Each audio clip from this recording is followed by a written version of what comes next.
이 중에 오신 당뇨병 환자분이 좀 계시고, 특별히 이분 중에 한 분은 당뇨 쇼크로 병원에 입원까지 하셨습니다.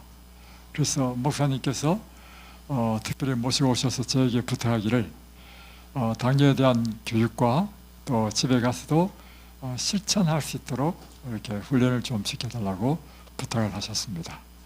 그래서 오늘 저는 당뇨에 대한 강의를 하겠는데요.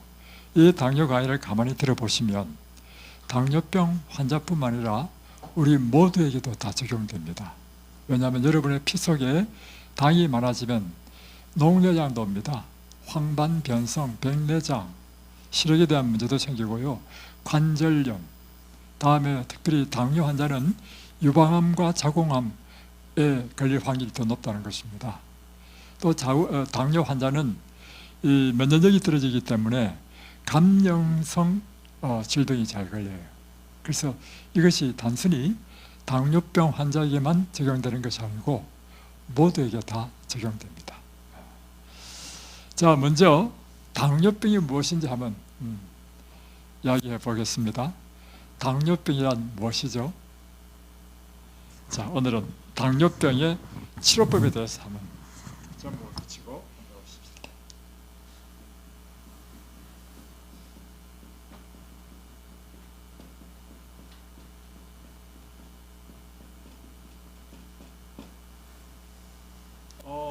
첫 번째, 당뇨병이란 뭐냐? 이 병명이 만들어진 것을 관찰해 보면 알 수 있습니다. 뇨, 소변에 당이 섞여서 나오는 것, 이게 당뇨병입니다. 이것과 비슷한 게 또 있죠. 단백뇨. 이거 뭐예요? 예, 단백질 아주 위험합니다. 자, 그러면 이것부터 당뇨병에 대해서 알아보겠습니다 왜 소변에 당이 섞여 나올까요? 간단합니다. 피 속에 당이 많기 때문입니다. 그래서 모든 피는 신장을 통해서 걸러지죠. 피가. 그런데 이 피 속에 당이 너무 많아. 그러니까 이 당을 다 못 거르고 밖으로 배출하는 것입니다. 그래서 피 속에 당이 많기 때문이다. 이게 당뇨병이에요. 자, 그러면 피 속에 당이 많으면 왜 이걸 병으로 취급하고 이렇게 하는가? 그것은 피 속에 당이 많으면요, 여러 가지 합병증을 일으킵니다. 그러니까 당뇨병이라는 것은요, 이 당뇨 자체가 어떤 피 속에 당이 많아가지고 질병을 일으키는 것이 아니고 피 속에 당이 많음으로 인해서 일어나는 여러 가지 문제들 때문에 당뇨병이 위험한 것이라는 것입니다. 자, 그러면 이 피 속에 당이 많으면 어떤 일이 생기는가 한번 보겠습니다. 첫 번째, 피의 당분은 끈적끈적하죠. 피의 점성이 높아집니다. 끈적끈적한 피가 된단 말이에요.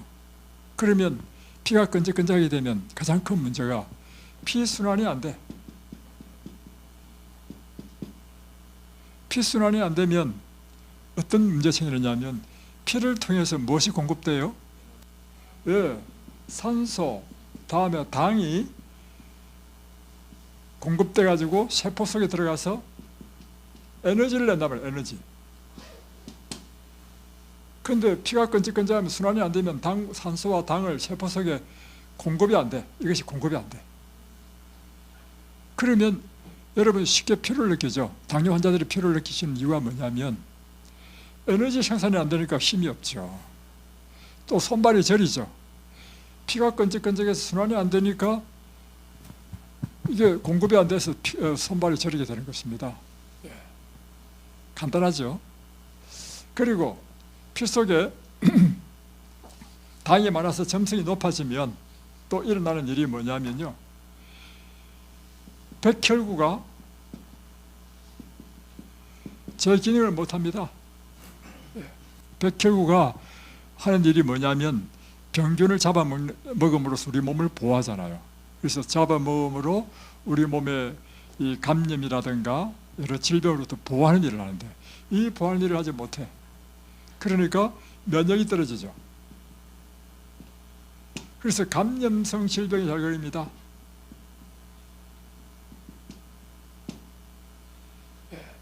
그리고 또 한 가지는 피에 점성이 많고 당불이 많으면요, 치혈이 안 됩니다. 그래서요, 당뇨병 환자는 수술도 못 합니다. 이빨 치료도 안 됩니다.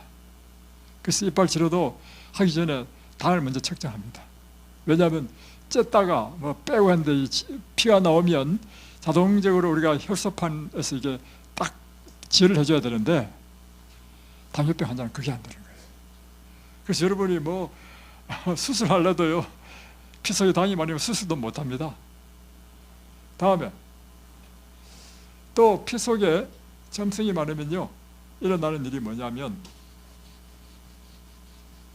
당이 많으면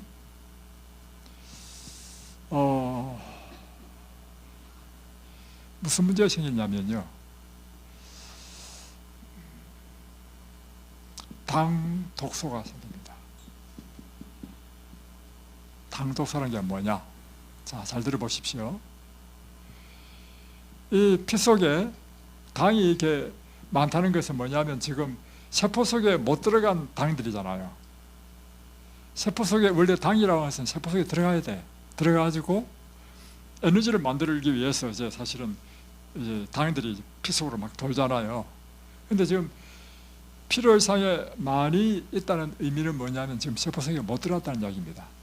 이게 뭐냐면 잉여의 당이야. 이렇게 세포 활용되지 못한 당이 많게 되면요, 이것이 어떻게 되느냐면, 피 속에 뭐 들어있냐면 단백질 덩어리도 있고요, 단백질 입자도 있고, 그러니까 이 단백질도 너무 많으면 단백뇨가 나오죠. 소변으로 못 고르니까 단백질이 나오잖아요. 그러니까 피 속에 단백질이 있다는 거죠. 다음에 피 속에 또 지방도 있어요. 그러니까 기름진 음식을 많이 먹는 사람은 피 속에 단백질, 지방이 둥둥 떠다닙니다. 이 생물 현미경으로 피를 딱 보면요, 저는 직접 봤습니다. 피 속에요, 백혈구 다 보이고요, 적혈구, 백혈구 좀 더 큽니다. 색깔이 희고, 다음에 이게 막 이렇게 있어요. 이게 뭐냐면 콜레스테롤 덩어리야. 콜레스테롤은 지방이거든요. 이런 것들이 잉여의 당이 뜨다는 거하고 딱 결합을 해가지고요, 산화돼 버려. 산화 해가지고 어떤 새로운 물질을 만들어. 이 새로운 물질이 뭐냐면 당 독소, 당이 산화되어서 만든 독소라는 거예요. 잉여의 당과 단백질 또는 지방 또는 DNA, 이런 것들이 결합해서 당독소가 되는 거예요. 왜 이름이 당독소냐? 당이 산화되어서 만들어진 물질인데 독성이 있다는, 독성. 그래서 당독소라는 거예요. 이 당독소가 하는 일이 뭐냐면 세포를 파괴시키는 거예요. 손상시키는 거예요. 그래서 여러분의 피 속에 당이 많다면 아주 위험한 겁니다. 당독소가 많이 만들어지고, 그러므로 여러분 몸속에 독이 많아지는 거예요. 그럼 여러분 세포가 독의 공격을 받아요. 세포가 깨지는 것입니다. 그래서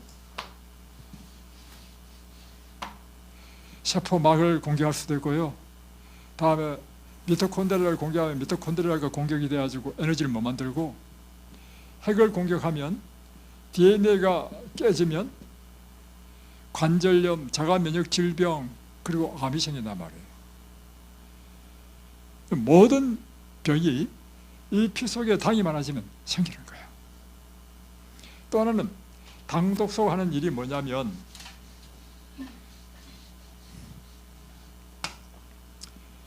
경화시킵니다. 경화. 다시 표현하면 조직을 딱딱하게 만든다. 딱딱하게 만들어. 그러면 무엇을 딱딱하게 만들었냐? 이게 지금 피 속에 있기 때문에요.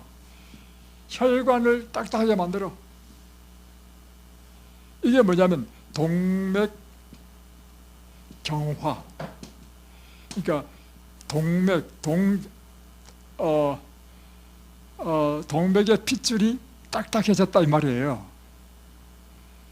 예. 그러면 이것이 심장에 관련되면 심혈관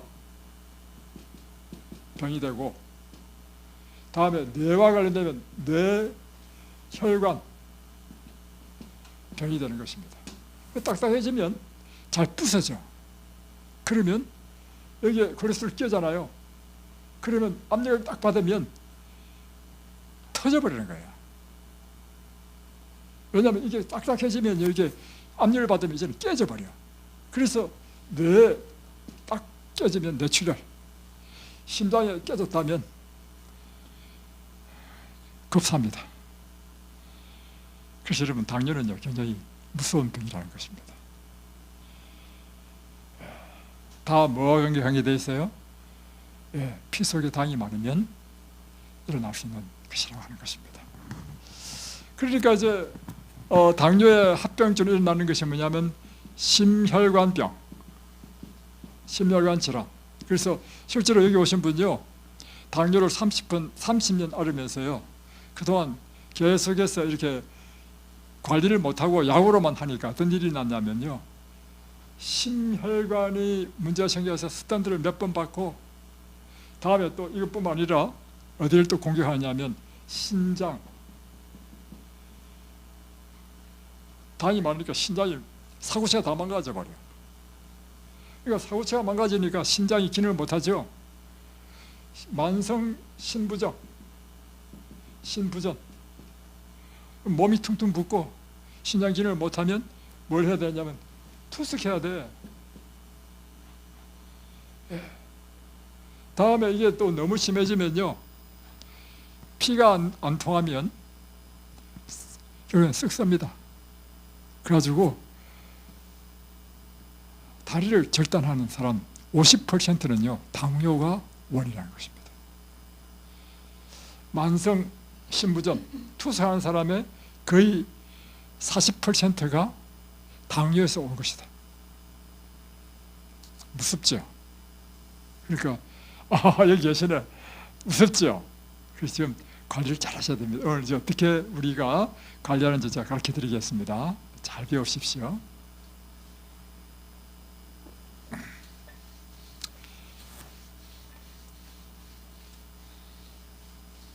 그리고 또 하나는 성인 실명. 성인이 돼서 실명되는 이후에 상당히 많은 퍼센트가요 당뇨로 인해서 실명된다는 것입니다. 지난번에 우리 물에 대해서 배울 때 우리 몸 신체 부위에서 가장 물이 많은 것이 어디랬죠? 눈이랬죠. 그만큼 눈은요 굉장히 부드러운 조직이에요.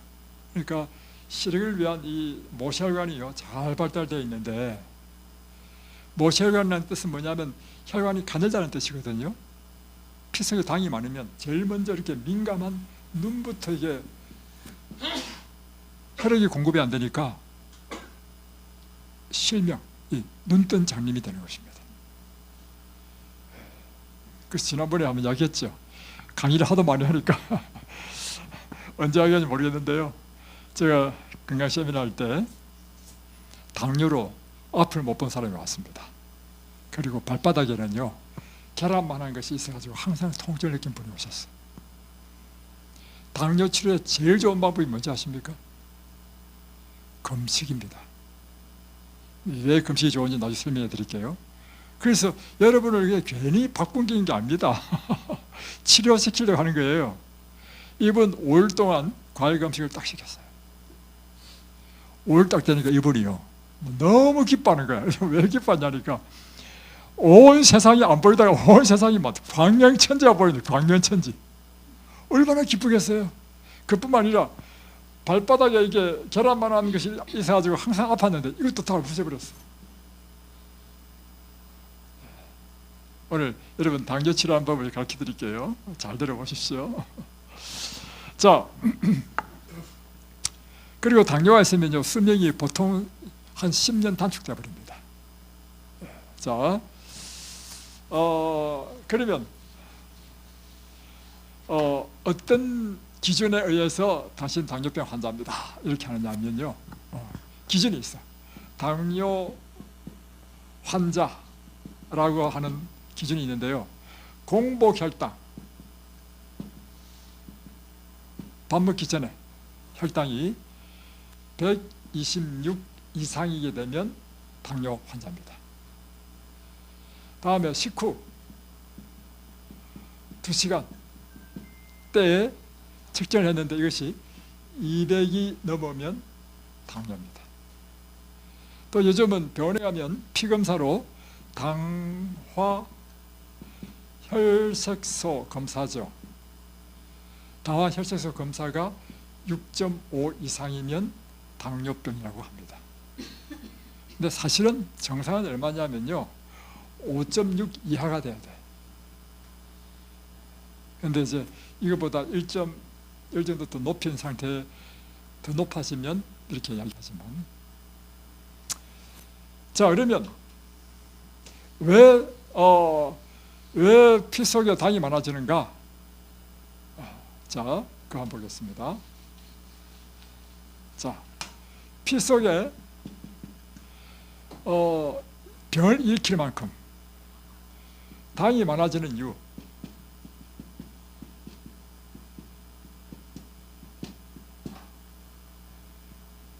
첫 번째는 뭐냐면요, 당은 굉장히 중요합니다. 왜냐하면 당이 에너지원이기 때문에. 그래서 우리 음식은요, 다 당으로 다 바뀝니다. 그리고 음식을 안 먹으면 죽는 이유가 에너지가 공급 안 되면 죽는 것입니다. 자, 이렇게 중요한데도 불구하고 이 당이 어디에 들어가야만 그 원래 목적을 수행하느냐면 세포 속에 들어가야 돼. 그래야 이것이 미토콘드리아에서 이제 산소로 태워가지고 에너지를 낼 거 아니에요. 세포가 있는데 적혈구를 통해서 들어온단 말이에요. 당 플러스 산소가. 그러면 미토콘드리아에서 받아가지고 태운단 말이에요. 근데 지금 피 속에 당이 많아지는 이유는 뭐냐면 이 당이 세포 속에 못 들어가니까 못 들어가는 세포, 당이 피 속에는 많은데 어디는 없어요. 세포에는 없어. 그러니까 배고픔을 느끼고, 왜 우리 머릿속에는 뭐 하냐면 세포가 지금 당을 못 받으니까 피 속에 이렇게 당이 많다 할지라도 머리는 뭐냐면 배고프다 느끼는 거야. 그러니까 자꾸 먹는 걸 또 챙기는 거야. 그러면 어떻게 되겠어요? 점점 당은 더 올라가는 거야. 그 이유가 뭐냐? 첫 번째는요, 이 당이 이제 들어가기 위해서는 이렇게 돼야 됩니다. 자, 세포를 그림을 그리면 잘 보세요. 이 세포입니다. 참 하나님께서 신비하게 만드셨어. 왜냐하면 문이 있어. 문이 두 개가 있는데요, 하나는 인슐린을 받는 문입니다. 그래서 인슐린 리셉터랍니다. 리셉터. 한국말로 번역하면 인슐린 수용체를 할 수 있죠. 그래서 당을 세포가 받기 위해서는 인슐린이 필요한 이유가 뭐냐면, 췌장에서 인슐린을 쫙 분비하면요, 이 인슐린이 세포의 인슐린 리셉터가 받아들입니다. 받아들이면 이 인슐린이 들어와가지고 뭘 만들었냐면 효소작용에 의해서 효소를 만들고, 이 효소가 이게 뭐냐면 이게 당을 받는 문이에요. 이 당의 문을 탁 열어줘. 그러면 바깥에 있는 이 당이 문이 열리니까 쫙 들어오는 거예요. 이렇게 해서 당이 들어오는 것입니다. 근데 어떻게 되면 당이 안 들어오냐면 인슐린 리셉터가 고장이 나버렸어. 문을 딱 닫아버렸어. 그러면 인슐린이 분비되더라도 못 들어가. 인슐린이 못 들어가면 뭐도 안 열려. 당을 받는 문이 안 열리죠. 그래서 첫 번째 이유, 인슐린 리셉터가 고장이 났다. 다쳤다. 두 번째 경우는 뭐냐면, 인슐린 리셉터이 고장이 안 났는데 췌장에서 인슐린을 딱 분비를 해줘야 되거든요. 췌장이 뭐냐면 인슐린을 만드는 공장이야. 근데 베타 세포가 만들어가지고 분비해준단 말이에요. 근데 인슐린 췌장 베타 세포가 어떻게 망가졌든지 해가지고 인슐린이 적게 나오든지 아니면 아예 안 나오든지 이럴 경우에는 인슐린 자체가 없기 때문에 안 들어가죠. 그럼 문도 못 여는 거예요. 이 두 경우라는 거예요. 한 가지 더 있습니다. 세 번째 경우. 자, 세 번째 경우는 뭐냐면, 그래서 첫 번째 경우 인슐린 리셉터 고장, 두 번째는 췌장의 베타 세포가 망가졌다. 세 번째 이유가 있어. 세 번째 이유. 세 번째 이유는요, 인슐린 리셉터도 괜찮고 췌장도 다 괜찮은데 우리 몸이 필요한 이상의 더 많은 영양분이 들어왔을 때, 그러니까 쓰고 남는 잉여의 양분, 당 있을 때 이 당은 피 속에 있을 거 아니에요. 이 세 가지 경우입니다. 이 세 가지 경우 다 피 속에 당이 많아서 피를 끈적끈적하게 만들고, 그러므로 당독소를 만들고, 그러므로 세포를 망가뜨리고 질병을 일으킨다는 것입니다.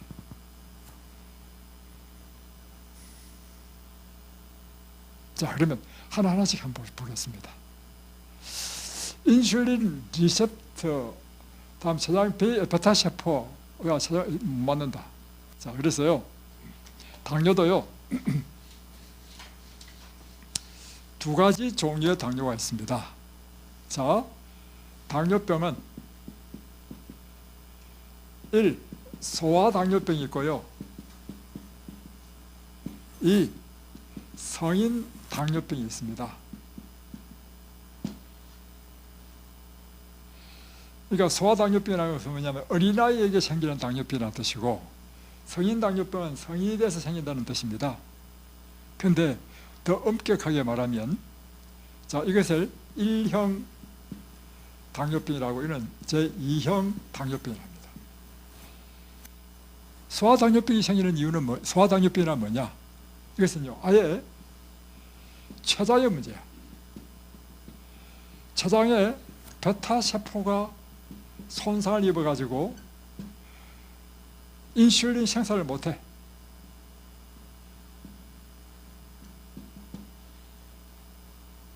이거요, 굉장히 심각합니다. 소아당뇨병은요, 이제 초등학생들 이런 애들 있어요. 이거는 뉴스타트해도 안 됩니다. 이거는요, 절대적으로 인슐린 주사를 맞아야만 됩니다. 그러면 왜 소아 애들이 이렇게 베타세포 손상이 생겼는가? 이게 자가 면역 질병이거든요. 현재까지 의학자들이 밝힌 바로는요, 우유의 단백질이 원인이다, 이렇게 한 거예요. 그래서 아이를 키울 때 모유보다 우유로 키우면 소아당뇨병에 걸릴 확률이 높고, 다음에 어린 아이일 때 칼슘, 뼈 건강 한다고 우유 많이 먹이잖아요. 절대로 그렇게 하지 마십시오.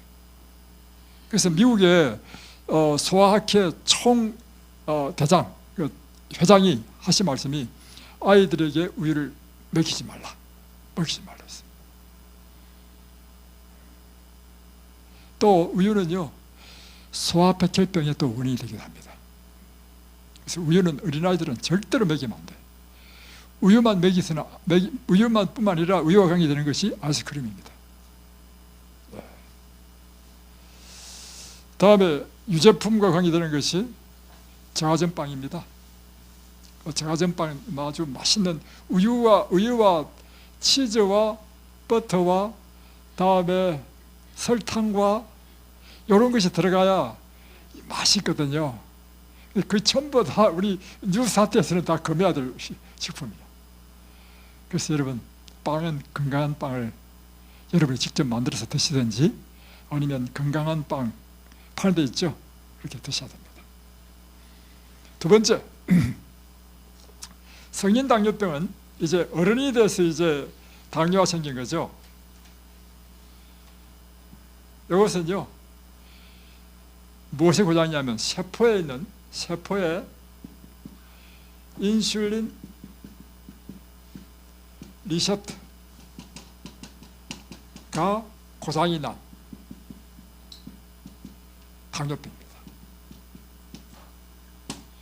이것이 완전히 이게 탁 문이 꽉 막혀가지고 하나도 안 들어가는 건 아니고, 문도 보십시오. 요즘 문 잘 만들었잖아요. 손만 약간만 탁 대면 쫙 열리는 문이 있잖아요. 근데 어떤 문은, 옛날 문은 막 뻑뻑해가지고 힘을 꽉 줘야 겨우 열리죠. 쉽게 표현하면 인슐린 리셉터 고장이라는 게 뭐냐면, 문이 있는데 이 문이 아주 너무 뻑뻑해. 그래가지고 인슐린이 막 초인종을 막 계속 눌리는 거야. 그러니까 억지로 문 열긴 열었는데 요만큼만 딱 열렸어. 요 좁은 틈으로 인슐린이 들어가니까 인슐린 들어간 양이 작죠. 그러니까 당을 받는 그 효소 만드는 것도 작아지기 때문에 당이 적게 들어온다는 거예요. 그러면 이게 이제 성인병 당뇨입니다. 자, 그러면 왜 인슐린 리셉터 요 문이 이렇게 뻑뻑하고 작동이 잘 안 되고 고장이 난다 이 말이에요. 자, 이거를요 1927년 미국의 어느 대학이냐면 텍사스주에 있는 달라스 의과대학에서 놀라운 실험을 해서 그 이유를 밝혔습니다. 참, 그리고 이 실험에 의해서요 기존의 사람들의 상식을 깨트려 버렸어. 그게 뭐냐면 이겁니다. 사람들이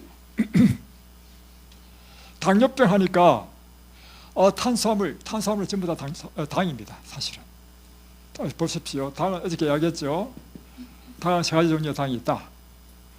단당이 있고 이당이 있고 다당이 있다.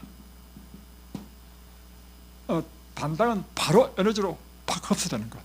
포도당, 과당. 다음에 이당은 두 개가 붙었기 때문에 한번 쪼개야 돼. 예를 들면 설탕 같은 경우에 포도당과 과당이 붙어 있어. 당 두 개가 붙어 있어서 이당이라는 거야. 이것도 흡수가 빠르죠. 한번 쪼개기 너무 쉽잖아요. 근데 다당이 있어. 이 다당은 뭐냐면 여러분이 먹는 탄수화물이 다 다당입니다. 그리고 탄수화물뿐만 아니라 식이섬유도 다당인데 탄수화물보다도 더 많은 당이 결합되어 있는, 쪼개기 더 힘든. 그래서 이 식이섬유는요 입, 위장, 소장까지 가서도요 소화가 안 됩니다.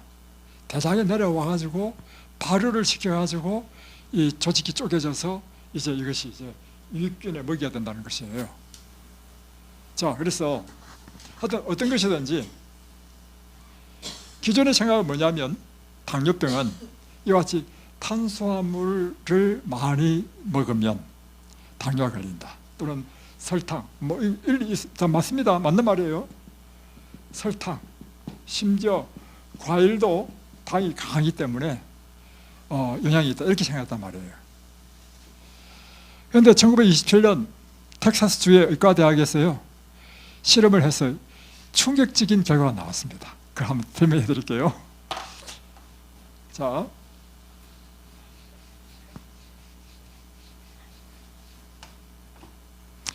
건강한 의과대학생을 두 그룹으로 나눴습니다. 자, A그룹, B그룹. 그래가지고 A그룹은요 주로 이제 당뇨와 관계되는 과자도 다 설탕이니까, 다음에 탄수화물류, 다음에 과일 등등등 이런 탄수화물 계통의 식사를 하도록 했고, B그룹은 요즘 저탄고지라고 한 말이 있죠. 그거 잘못된 겁니다. 그래서 탄수화물은 이와 같이 여러 가지 당독소를 만들어내고 당뇨를 있기 때문에 탄수화물을 적게 먹고 오히려 지방을 많이 먹어라. 그거 위험한 일입니다. 자, 설명해 드릴게요. 그래서 B그룹은 이 당뇨와 관계없는 지방류, 단백질류를 많이 줬어요. 그래서 육식, 생선, 계란, 우유 뭐 이런 등등등 이렇게 가지고 며칠을 실험했냐면 기간은 안 나오네. 하여튼 이렇게 해서 실험을 했습니다. 실험을 했는데 다음에 실험 후에 이제 기간 지난 다음에 이제 당을 체크했는데요. 이거는 시간의 경과입니다. 이거는 혈당 수치입니다.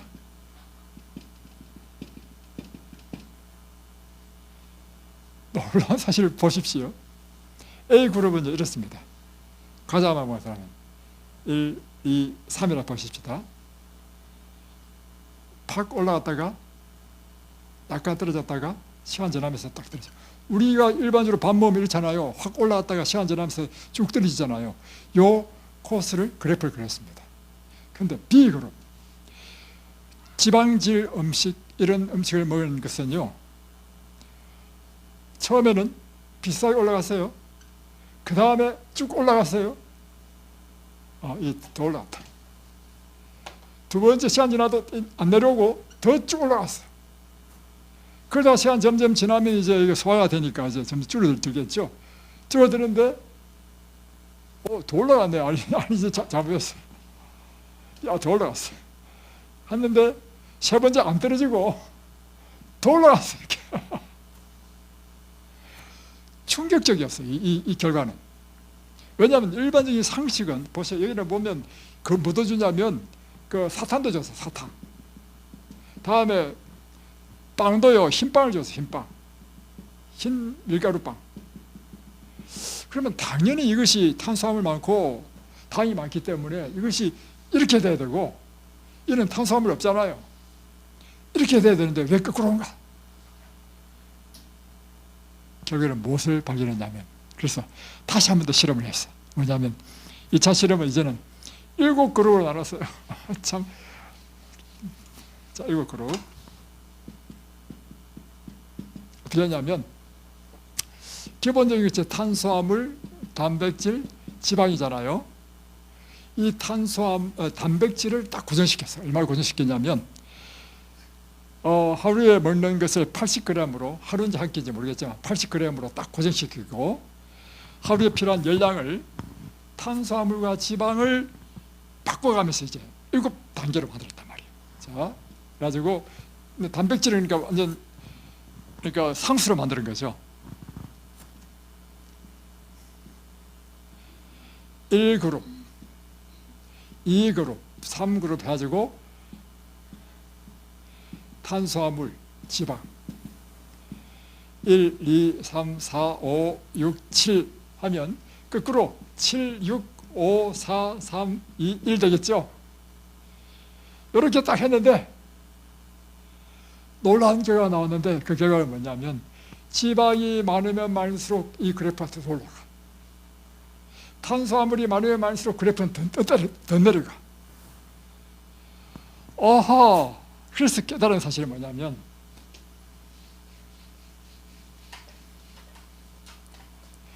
혈당이 올라간다는 이야기는 뭐예요? 혈당이 올라간다는 의미는요, 피 속에 당이 많다는 것이고, 피 속에 당이 많다는 의미는 세포 속에 당이 못 들어갔다는 이야기예요. 그죠? 그러면 혈당이 높다는 의미는 뭐냐면 인슐린 수용체, 체가 작동을 안 한다는 겁니다. 결국은 인슐린 수용체를 작동시키지 못하게 하는 것은 무엇이다? 지방이다. 이게 놀라운 발견을 한 것입니다. 여러분, 저탄고지, 앞으로 여러분 하지 마십시오. 그리고 지방이 높으면요 케톤체라는 그로 되는데 그러면 아주 안 좋습니다. 건강에. 그래서 여러분 식사는요 제가 저로 이야기했죠. 탄수화물, 지방, 단백질이면요 탄수화물은 70%에서 75%를 먹어줘야 됩니다. 다음에 지방은 그러니까 15든지 12든지 10든지 이렇게.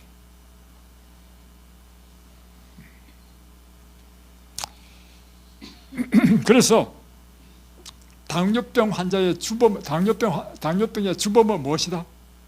지방이다.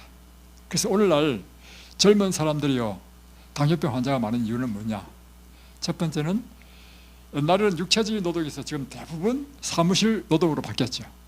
그러면서 운동이 부족하고, 다음에 좌식 문화고, 세 번째 회식 문화인 거예요. 직장 다니는 사람들 제일 잘 먹는 때는 언제입니까? 저녁이죠. 저녁에 먹을 때 어떻게 먹습니까? 회식할 때 반드시 고기와 술을 먹습니다. 근데 뉴스타트에서는 제일 안 먹어야 될 때가 언제입니까? 저녁이죠. 그래서 지금 젊은 40대들이요 당뇨병 환자가 많고 통풍 환자가 많아지는 이유는 이런 이 회식 문화, 좌식 문화 때문에 그렇다. 결국에는 뭐예요? 지방이 인슐린 리세터를 고장나게 만든다는 것입니다.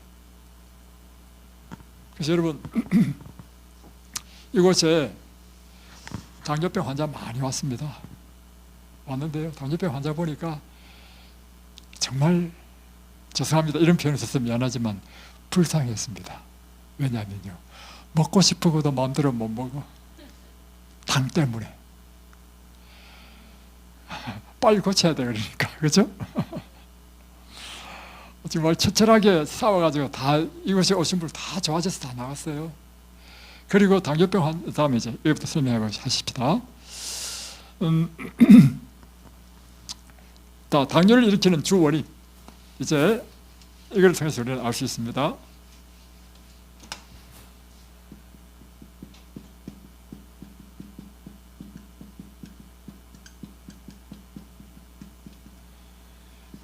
첫 번째, 지방이다. 두 번째, 당독소다. 당독소는 한마디로 왜 생기느냐? 잉여의 당이 흡수 안 되고 있을 때 당독소가 생기죠. 단백질과 지방이 결합해가지고. 이 말은 뭐냐면 잉여당이 있다는, 당독소 생긴다는 의미는 뭐냐면 다른 말로 표현하면 과식이다. 과식. 여러분이 과식을 하게 되면 당뇨가 걸리는 이유가 이것입니다. 세 번째, 운동을 하지 아니하면 당뇨가 일어납니다. 왜냐? 이게 똑같은 원리입니다. 자, 과식이 당뇨를 일으키는 이유는 뭐냐면 원리는 이거예요. 인풋과 아웃풋을 비교해서 인풋이 더 많으면 무조건 무엇이 생긴다? 잉여, 남는 당이 생긴단 말이에요. 당. 잉여당이 생기면 이것은 당 독소화 돼가지고 당뇨병부터 해가지고 온갖 합병증을 다 일으키는 거예요. 자, 이것은 과식을 할 때 이렇게 되죠. 두 번째, 운동을 안 하게 되면 아웃풋이 작아져 버려. 그러니까 똑같은 인풋이라 하더라도 아웃풋이 작아지면 인풋이 남아 돌게 된다는 거예요. 이해되시죠? 자, 그러면 이제 당뇨를 치료하는 방법에 대해서 한번 해보겠습니다. 자, 당독소에 대해서 제가 좀 더 약간만 더 설명한다면요. 당독소를 다른 말로 표현하면 최종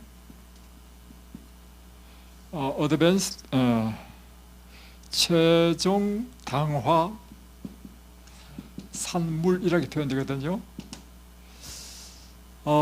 이건 무엇인가 하면 이와 같이 잉여의 당이 똑같이요. 그래서 당독소를 하기도 합니다. 단백질이나 지방이나 DNA도 뭐 단백질이니까 이런 것과 결합해가지고 새로운 물질을 만들어. 새로운 물질을 만드는데 이 물질이 최종당화산물 AGES라고 하기도 하고 또는 당독소라고도 하는 물질을 만든단 말이에요. 이 물질이 왜 당독소를 하느냐? 독성을 가진 물질이 돼. 그래서 세포를 망가뜨린단 말이에요. 그러면 최종당화산물이 만들어지는 것이 이와 같이 익리에당과 이렇게 되는 경우도 있고, 두 번째는요, 요리를 할 때 요리법에 따라서 이 최종당화산물이 만들어질 수 있습니다. 특별히 굽고 튀길 때 수분이 적은 상태에서 구우면요 독소의 물질이 만들어진다는 것입니다. 그래서 여러분 피해야 될 것이 숯불구이, 음식을 할 때도 구워서 먹는 걸 피하시고, 그래서 우리 여기서 요리할 때요 특별히 기름이 관련되는 것은 절대 볶지 않습니다. 예를 들면 들깨 안 볶습니다. 생거를 갈아서 딱 넣어주죠. 다음에 기름도 열을 받으면 독소화돼. 그래서 절대로 음식할 때 기름 안 넣습니다. 음식 다 만든 다음에 기름을 싹 칩니다. 이런 원리 때문에. 자, 다음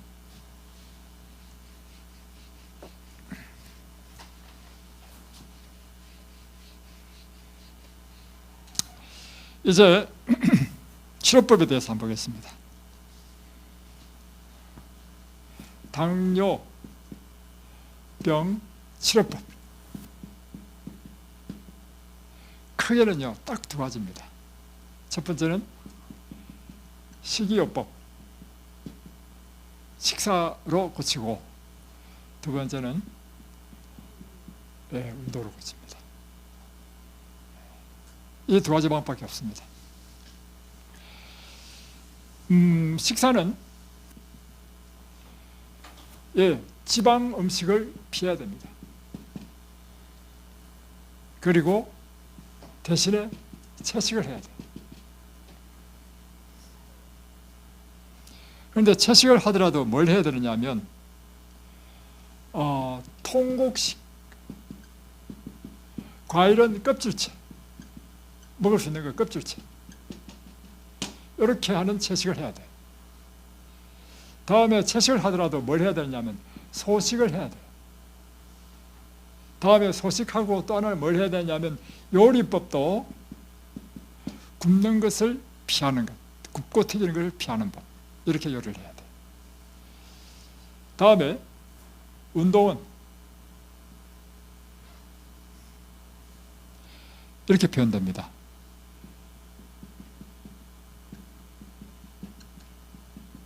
운동은 곧 당뇨병 환자한테는요 인슐린 주사다, 이렇게 표현됩니다.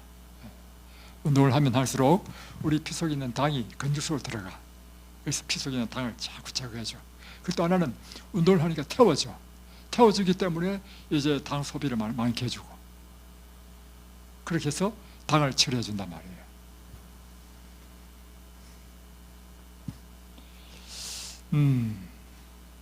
자,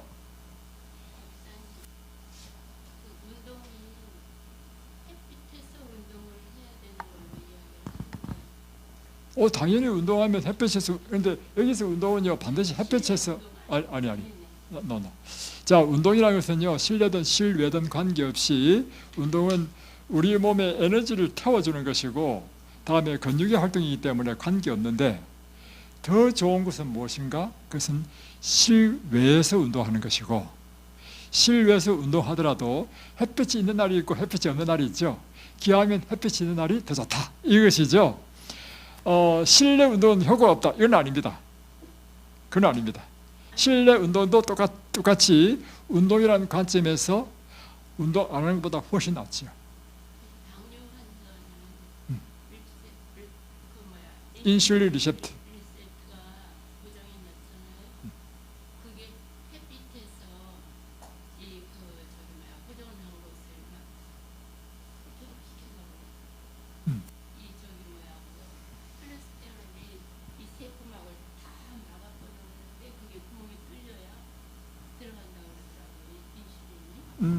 물론 이제 햇볕이 있으면 그 좋기는 좋지만 햇볕이 없다고 하면 실내에서라든가 햇볕이 없는 때 운동하는 것도요 효과에서 그렇게 효과가 약간 떨어질 뿐이지 효과 없다 그거 아닙니다.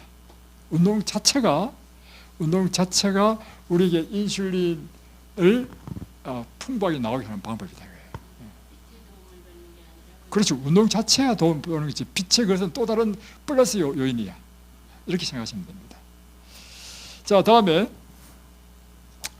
왜 지방, 그러니까 다시 이건 육식을 금하라는 것입니다. 자, 육식을 금해야 되는 이유를 설명해 드리면 이렇습니다. 또 시간이 다 돼가지고 오케이, 제가 한번 설명해 볼게요.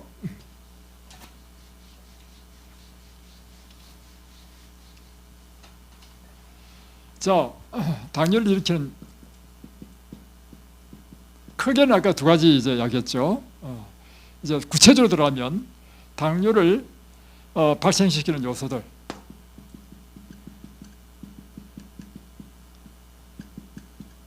들 보면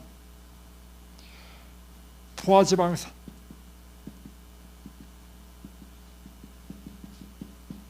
두 번째는 중성지방, 세 번째는 LDL 콜레스테롤, 네 번째는 동물성 단백질,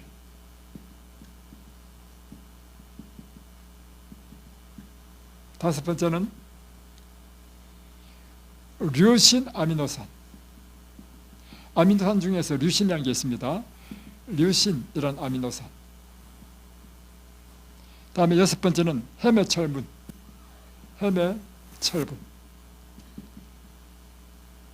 일곱 번째는 나이트레이트라고 하는 거죠. 이거 뭐냐면 방부제입니다. 방부제. 다음에 여덟 번째 니트로사민이죠.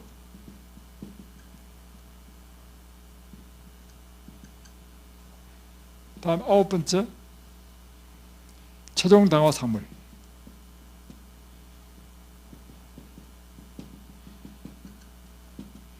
이렇게 이야기했는데요. 이 첫 번째부터 아홉 번째 이 모든 요소가 다 어디에 있는 요소냐면 동물성 음식과 생선, 우유, 계란에 다 있는 것입니다.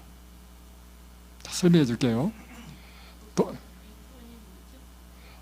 니트로사민이라는 발암물질. 6번 헤메철분. 헤메철분을 해가지고 육류에 많이 있는 게 헤메철분이에요. 자, 나이트레이트는 뭐냐면 방부제인데요. 이 육류를 방부치라는 방부제가 나이트레이트고요. 다음에 이것이 우리 이제 소장에서 단백질 분해될 때 이 나이트레이트가 위산과 함께 결합하면서 일어나는 것이 위산과 하면서 단백질이 분해되면서 아미노산과 함께 결합되면서 일어나는 것이 니트로소아민이라 하는 발암물질이 생겨. 다 고기에 관련되는 거죠. 류신은 뭐냐? 아미노산, 단백질을 구성하는 20가지의 아미노산 가운데 류신이 당뇨병을 일으키는 요소로 보는데 이 류신이 제일 많은 게 뭐냐면 동물성 음식에 제일 많아. 단백질이 제일 많아. 포화지방산이 뭐냐면 사원에 안 녹는 기름이죠. 동물성 기름이 다 포화지방산이야. 중성지방, LDL, 그래서 최종당화산물 쉽게 표현하면 채식을 요리할 때 생기는 것은 최종당화산물이 거의 안 생깁니다. 그런데 동물성 식품을 요리할 때는 최종당화산물이 엄청나게 많이 생깁니다. 알고 보니까 종류는 다양하지만 한마디로 표현하면 육식을 하게 되면 이렇게 된다는 거예요. 다음에 두 번째, 이 육식이 있고 생선이잖아요. 사람들은 자꾸 어떻게 생각하냐면 생선은 좀 가볍다, 그래서 육식보다 건강에 좀 좋다. 그래서 당시 채식합니까 하면 저는 생선과 함께하는 채식을 합니다. 이렇게 한단 말이에요. 그런데 연구를 했는데요. 어떤 연구냐면 생선 소비가 육식 먹는 것보다도 당뇨병에는 더 많은 영향을 미친다는 것입니다. 당뇨에는 무엇이 더 나빠요? 생선이 더 나쁘다는 거예요. 그래서 생선 소비가 높을수록 성인 당뇨병이 높아지는데 2013년 미국 연구에 의하면 일주일에 한 번 생선을 먹으면 당뇨 위험이 5%씩 증가하고, 자 다음 또 비교했어요. 어떻게 비교했냐면 붉은 육식, 붉은 육식이 뭐냐면 소고기, 양고기, 돼지고기입니다. 붉은 육식을 매일 한 번씩 식사한다. 이럴 때 당뇨 발생률이 19% 높아진다는 거예요. 19%. 그런데 생선을 매일 1회씩 먹으면요, 당뇨 발병률이 35% 높아진다는 것입니다. 와, 엄청나죠?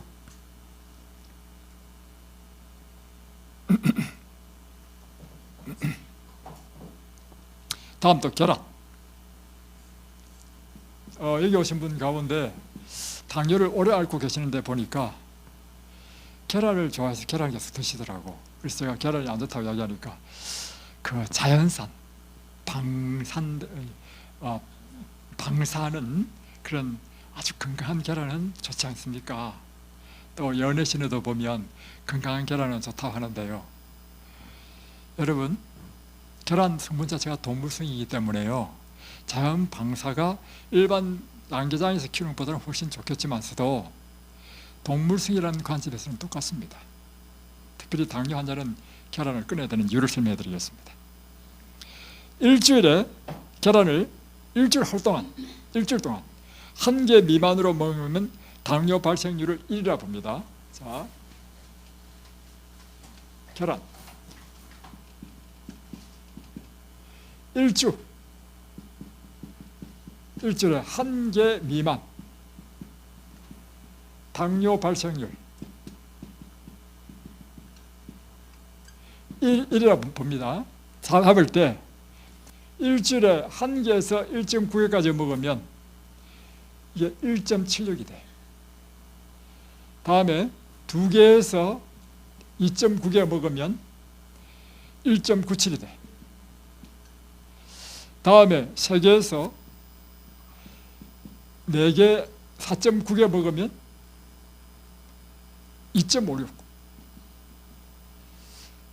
다음 일주일에 5개 이상 먹으면 3.38.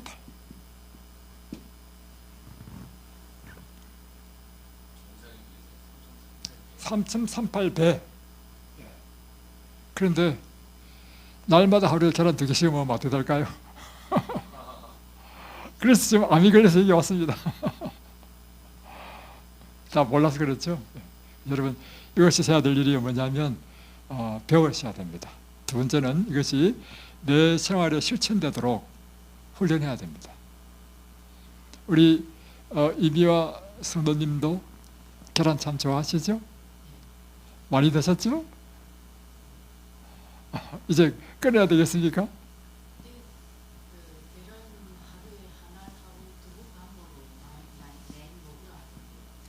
그러니까 이런 이야기들을 하니까 사람들이요, 매일 계란 한 개 먹으면 지금 5개 이상이죠? 일주일에. 그러면 3.38배야. 그래서 지금 당뇨병 환자가 됐잖아요. 그래가지고. 그죠? 그래도 지금 불만이 가득해, 얼굴에 지금. 내가 지금 좋아하는 거를 못 먹게 하니까 얼굴에 불만이 가득해. 이거 어떻게 하겠습니까? 자, 다음. 당뇨에 좋은 음식. 이걸 또 알아야지. 자.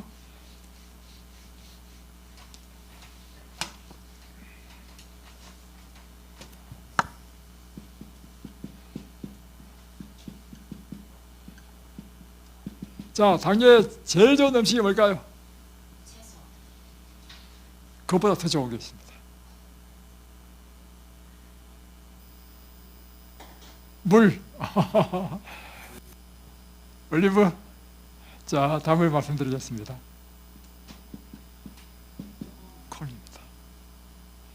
자료를 보니까요, 인슐린을 발명하기 전까지 1000년 동안 민간요법으로 의사들이 사용한 당뇨 치료는 파세모르스라는 이 야생 콩을 사용했다는 것입니다. 예. 또 서울대와 가톨릭대가 공동 연구했는데요, 3871명을 대상으로 연구를 해보니까 통곡식과 콩을 함께 섭취할 때 인슐린 저항성이 현격히 감소했다.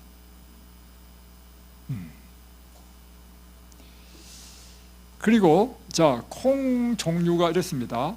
콩도 있고 팥도 사실은 콩 종류 중에 하나입니다. 녹두, 다음에 완두콩, 강낭콩 등등 많죠. 강낭콩, 또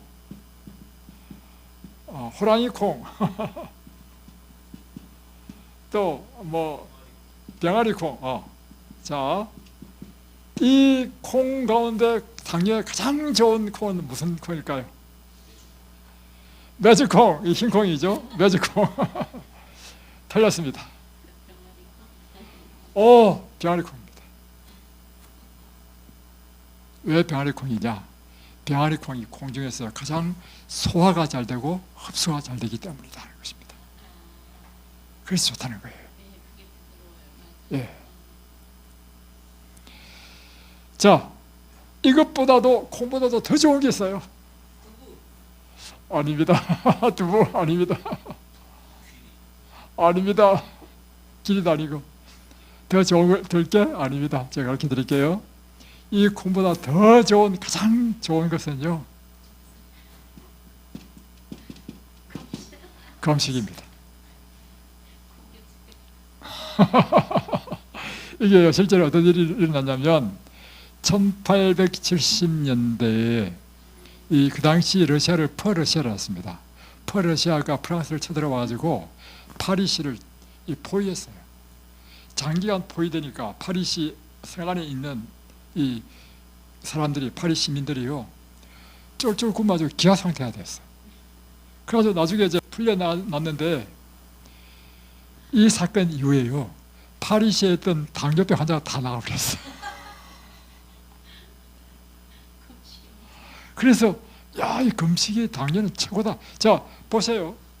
금식하면 남는 이유를 설명해 드릴게요. 금식하면 일단 못 먹으니까 이제 영양분이 안 들어가죠. 그러니까 이제 우리 몸은 신진대사를 위해서 당이 필요하죠. 그러니까 피 속에 제일 먼저 상하는 것이 둥둥 떠다니는 이 포도당을 먼저 쓴단 말이에요. 그러니까 피 속에 포도당이 다 없어져버려요. 그래서 당뇨병이 다 나와버리는 거예요. 예. 당뇨와 혈압은 연결되어 있습니다. 혈압도요, 뚝 떨어집니다. 정상이 됩니다. 예, 그렇게 됩니다. 예, 금식하면. 그래서 여러분, 금식시킬 때 여러분에게 약을 다 끊으라죠. 그 이유는 이것입니다. 금식하면 당뇨약이든 혈압약이든 고지혈약이든 필요 없습니다. 그런데 이제 혈압약 같은 경우에는 아주 위험하기 때문에 연세 많으신 분들은 좀 조심스럽게 대하죠. 자, 그 다음에 좋은 게 뭐냐면 채식입니다. 채식에는 채용당한 사물이 거의 없습니다. 자, 오늘 시간이 또 많이 경과했기 때문에 이제 여러분 어떻게 당뇨를 치료하는지 아시겠습니까? 식사요법, 두 번째는 운동. 크게 보면 이렇습니다. 자, 기도하겠습니다.